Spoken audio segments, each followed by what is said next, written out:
नमस्कार, मैं आपका मित्र सर्वमित्र। मसला है करनाल। करनाल में जो चल रहा है, किसान एक तरफ है, प्रशासन एक तरफ है।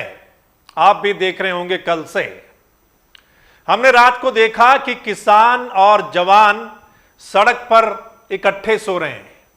सड़क के इस तरफ किसान सो रहे हैं और सड़क की दूसरी तरफ जवान यानी पुलिस सो रही है। और नेता लोग और बड़े अधिकारी अपनी कोठियों में बैठकर ये देख रहे हैं कि करनाल में क्या चल रहा है। किसान वहां पर जम गए हैं।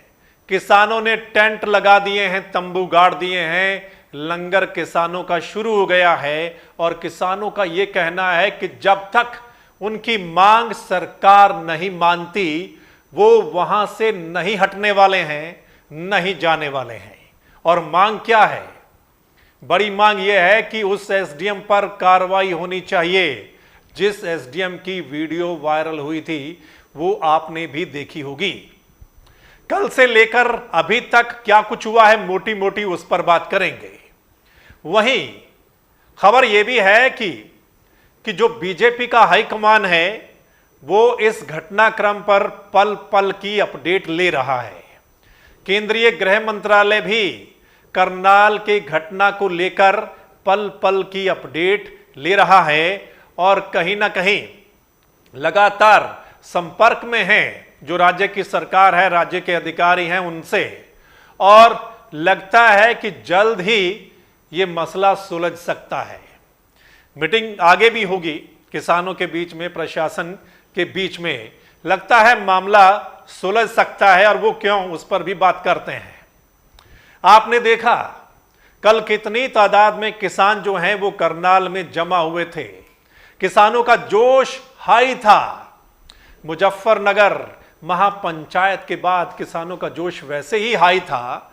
वहीं जब करनाल प्रशासन ने एक प्रेस कॉन्फ्रेंस की एक दिन पहले और जो कुछ डीसी एसपी बोले, उसके बाद किसान और ज्यादा संख्या में वहां पर इकट्ठा हुए।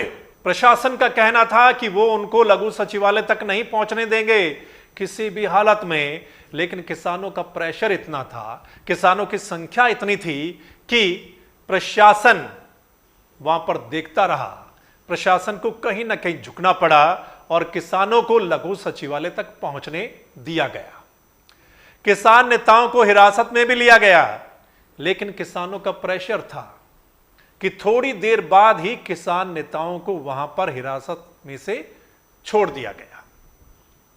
फिर किसानों का जो काफिला था वो आगे बढ़ रहा था। एक बैरिकेड, दूसरा बैरिकेड, फिर आगे बैरिकेड्स।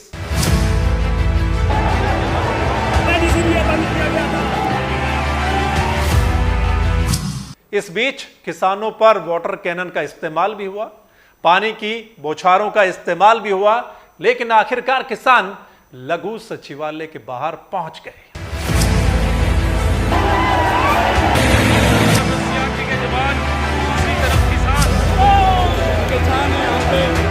कितनी तादाद में पुलिस थी ये भी आपने देखा। चप्पे चप्पे पर हरियाणा के करनाल में पुलिस आप कल से देख रहे हैं। लेकिन किसानों के जोश के आगे कहीं ना कहीं प्रशासन को झुकना पड़ा। सरकार ने भी देखा कि अगर कार्रवाई करेंगे तो मामला जो है वो बड़ा हो सकता है। जिस हिसाब से एक दिन पहले प्रशासन ने पीसी की थी डीसीएसपी ने, लग रहा था कि मामला जो है वो बिगड़ सकता है। लेकिन कहीं ना कहीं इसका अंदाजा राज्य की सरकार को भी हो गया और केंद्र की सरकार को भी हो गया। अनिल विज को भी अंदाजा हो गया और अनिल विज ने बकायदा एक बड़े अफसर की ड्यूटी वहां पर लगा दी कि मामला बिगड़ना नहीं चाहिए, शांतिपूर्वक तरीके से यह सब निपट जाना चाहिए। इसी वजह से कल हमने देखा कि पुलिस ने ज्यादा कार्रवाई नहीं की, क्योंकि प्रेशर ऊपर से भी था और प्रेशर किसानों का भी था। इसलिए प्रशासन के ना चाहते हुए भी किसान लघु सचिवालय तक पहुंच गए। रात भर वहीं डटे, कितनी तादाद में। सभी बड़े किसान नेता रात को वहीं सोए। रोड के ऊपर हमने देखा और तस्वीरें आपने देखी होंगी कि कैसे किसान रोड के ऊपर, सड़क के ऊपर सो रहे हैं। जो किसान, आपने ये भी देखा कि जो पुलिस के बैरिकेड्स होते हैं उसके ऊपर किसान सो रहे हैं। अब ये उन लोगों के लिए भी है जो लोग कहते हैं कि किसानों को बाहर से फंडिंग हो रही है। आपने देखा किसान कैसे रोड के ऊपर, सड़कों के ऊपर सो रहे थे, और आज सुबह से हम देख रहे हैं कि किसानों का कितना जोश आई है। हमने सुना गुरनाम सिंह चडूनी दूसरे बड़े नेताओं को, और गुरनाम सिंह चडूनी ने क्या कहा, आप सुन लीजिए, फिर आगे बढ़ते हैं थोड़ा। हरियाणा की सरकार, इसको आदत है, ये 100 जूते भी खाते हैं, 100 गड्ढे भी खाते हैं। जब तक ये मानेंगे नहीं तब तक हम उठेंगे नहीं। लेकिन अच्छा था पहले ही बात मान जाते, तो ये राजहट है। राजहट आप दुर्योधन का देखिए, राजहट आप रावण का देखिए। दुर्योधन से 5 गांव मांगे थे, 5 गांव नहीं दिए, फिर सारा राज्य दिया ना और परिवार भी मरवाया। वही इनके साथ है। अब हम 3 कानून वापसी की बात कर रहे हैं, MSP गारंटी की बात कर रहे हैं। हमने क्या देश मांग लिया जी, क्या मांग लिया हमने, बताओ। तो सुना आपने गुरनाम सिंह चडूनी का क्या कुछ कहना था कि सरकार को कहीं ना कहीं राजहट है। दुर्योधन को भी ऐसा ही राजहट था, लेकिन आखिर में क्या हुआ, ये गुरनाम सिंह चडूनी का कहना है। और उनका यह कहना है कि जब तक सरकार नहीं मानती वो वहां से हटेंगे नहीं। आज फिर काफी मात्रा में हमने ये भी देखा कि जब किसान वहां रात को रुके तो थोड़ी देर में ही पता नहीं कहां से उनके लिए लंगर की व्यवस्था हो गई। थोड़ी देर में ही जो महिलाएं हैं वो वहां पर पहुंच जाती हैं, थोड़ी देर में ही वहां पर ही लंगर बनना शुरू हो जाता है। सब बंदोबस्त वहां पर कर दिए जाते हैं। ये तो हमने खैर शुरू से ही देखा है कि किसानों का जत्था जहां पर जम गया, वहां पर किसानों का बंदोबस्त जो होता है वो देखने लायक होता है। मतलब हर चीज की व्यवस्था वहां पर हो जाती है और थोड़े समय में ही हो जाती है।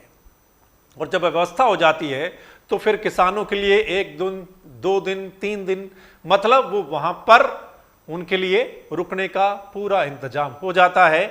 और तब किसानों का यही होता है कि सरकार या तो हमारी बात मान ले या फिर वो वहीं पर जमे रहेंगे।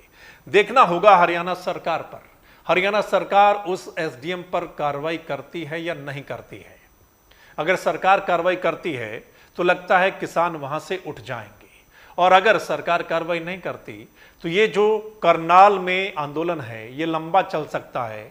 परमानेंट यहां पर पक्का मोर्चा किसानों का वो हमें देखने को मिल सकता है आगे आने वाले दिनों में। हमारी भी नजर है, सरकार की भी इस पर नजर है, केंद्रीय सरकार की भी इस पर नजर है, और कहीं ना कहीं केंद्रीय सरकार की नजर थी और यही था कि मामला बिगड़ना नहीं चाहिए। बीजेपी हाईकमान की भी नजर थी। इस वजह से कल का दिन शांतिपूर्वक कुल मिलाकर निपट गया। हालांकि आपको भी कहीं ना कहीं डर था, आपको भी कहीं ना कहीं अंदेशा था कि करनाल में कुछ बड़ा हो सकता है कल, लेकिन मामला शांतिपूर्वक तरीके से वहां पर किसान जो है वो लघु सचिवालय के बाहर पहुंच गए। अब आगे क्या होगा, जो होगा उसकी अपडेट हम आपके सामने रखते जाएंगे। क्या कुछ हो रहा है, क्या कुछ हो सकता है, सरकार क्या सोच रही है, किसानों का क्या कुछ कहना है, ये सब आप तक हम पहुंचाएंगे। इसके लिए आप हमारे साथ बने रहिएगा द मसला के साथ। इस मसले को शेयर करना एक तो जो आप अभी देख रहे हैं, ताकि ज्यादा से ज्यादा लोगों तक ये मसला पहुंचे और उनको पता चले कि ग्राउंड रिपोर्ट या ग्राउंड पर क्या कुछ चल रहा है, आगे क्या कुछ हो सकता है। और अगर आप चाहते हैं कि और अपडेट आप तक पहुंचे इसी मसले की या कोई और बड़ा मसला, तो फिर इस चैनल के साथ जुड़िए। कैसे जुड़ेंगे, इस चैनल को लाइक, सब्सक्राइब, फॉलो आपने करना है। यूट्यूब पर देख रहे हैं तो, और अगर फेसबुक पेज पर देख रहे हैं तो आपने फॉलो करना है, ताकि आपके फोन में घंटी बज जाए जब हमारा नया मसला आएगा। धन्यवाद, नमस्कार, आदाब, सत श्री अकाल, राम राम।